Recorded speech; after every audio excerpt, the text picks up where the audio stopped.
Good morning, folks. Plasma filaments dancing here to kick off a day of news spanning from Earth to the deep reaches of the cosmos, and we're starting here with our star over at spaceweathernews.com and a coronal hole-dominated Earth-facing half of the Sun.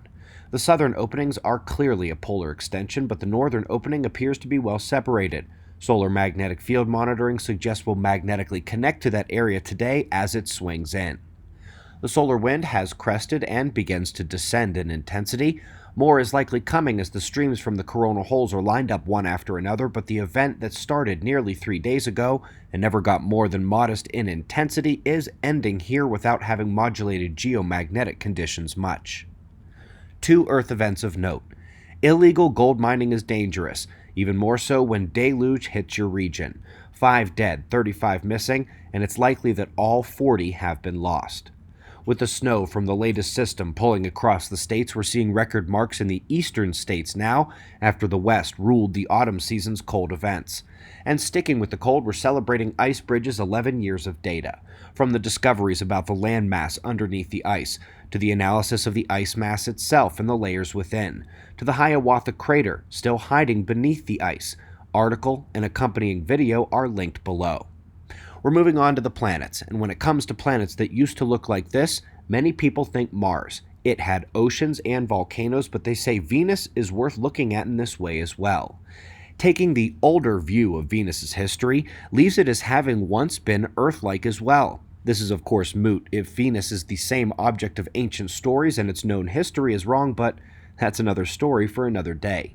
Meanwhile, in 5 days, a true exoplanet hunter will embark as the most advanced space telescope capable of hunting those exoplanets.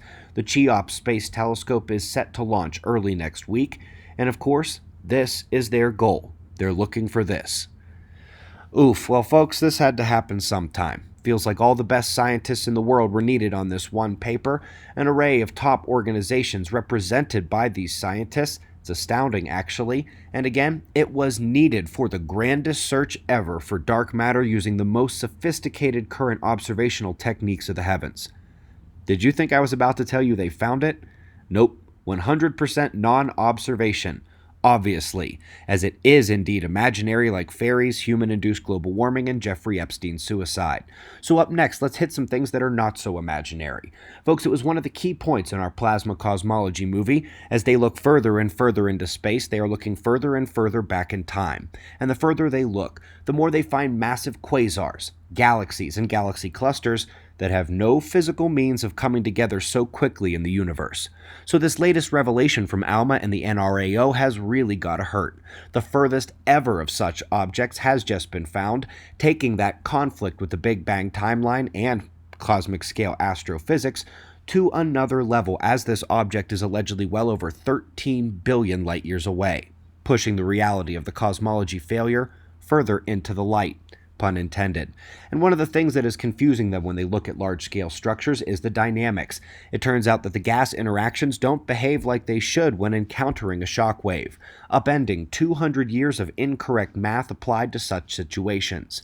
Now, they give a number of terrestrial scenarios where the shock gas dynamics are important, but it's important everywhere.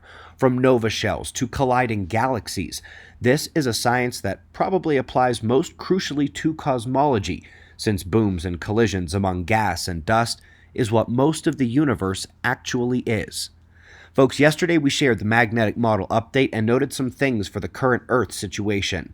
I have seen the many comments and questions on the video, and none have simple answers. This is going to take a couple of days, but I'm putting together some graphics, charts, and other data to help answer questions like, when are the poles going to meet? When are things going to get bad?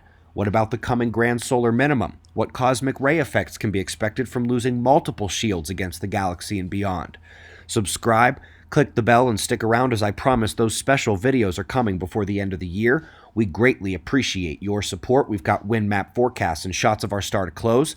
And of course, we'll do this all again tomorrow, right here, but right now it's 4:20 a.m. in the new Valley of the Sun. Eyes open, no fear. Be safe, everyone.